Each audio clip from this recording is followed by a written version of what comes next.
Hello guys, দেখতে দেখতে কিন্তু পাহাড়ের লাস্ট পার্ট চলে আসলো। পাহাড়ের ভিডিও শেষ, এটা হচ্ছে ফাইনাল পার্ট। তো পাহাড়ের সব কটা ভিডিও কেমন লাগলো জানিও।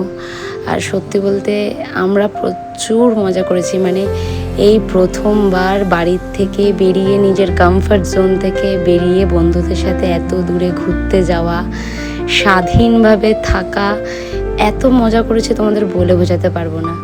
যখন আমরা চলে আসছিলাম, আমাদের হোমস্টের দাদা, আমাদের ড্রাইভার দাদা, সবাইকে টাটা করছিলাম।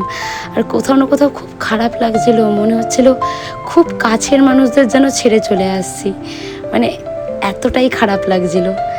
তো ফাইনালি দেন ওখান থেকে তারপরে বেরিয়ে আসার পরে আমাদের ড্রাইভার দাদা আমাদের আরও একটা সুন্দর স্পটে নিয়ে গেছিলো ফেরার সময়। ওই জায়গাটাও এত সুন্দর ছিল, আমি বলে বোঝাতে পারবো না। আর আমরা যখন আসছিলাম তখন আস্তে আস্তে আবার বৃষ্টি শুরু হয়ে যায়।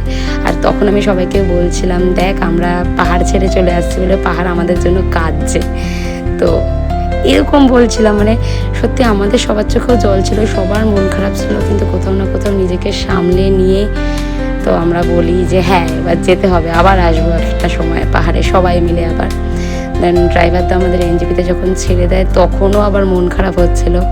তারপরে ফাইনালি আমরা নিজেকে সামলে নেওয়ার পর রাত্রেবেলা ট্রেনে উঠে যেটা খাবো সেই খাবার নিই। তারপরে স্টেশনে গিয়ে কিছু খাবার খেয়ে নিয়ে দেন রাত্রেবেলা আমরা সবাই মিলে খাওয়া দাওয়া করি, যেগুলো নিয়েছিলাম, রুটি তরকা নিয়েছিলাম। আর সবাই আর মুখে একটু ক্লান্তি ছিল, আর সবাই ভাবছিলাম যে আবার কবে আসবো।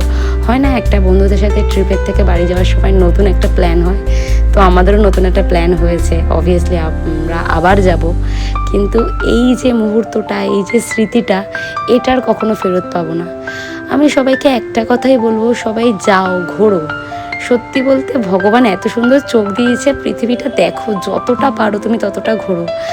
আর সঙ্গে এত ভালো বন্ধু এত থাকলে তো ডেফিনেটলি তাদের সাথে ঘোরা উচিত। সবাই সবার বন্ধুর সাথে ঘোরো, মজা করো। আর এই ভিডিওটা কেমন লাগলো জানিও, আর সবাই খুব ভালো থেকো। টাটা।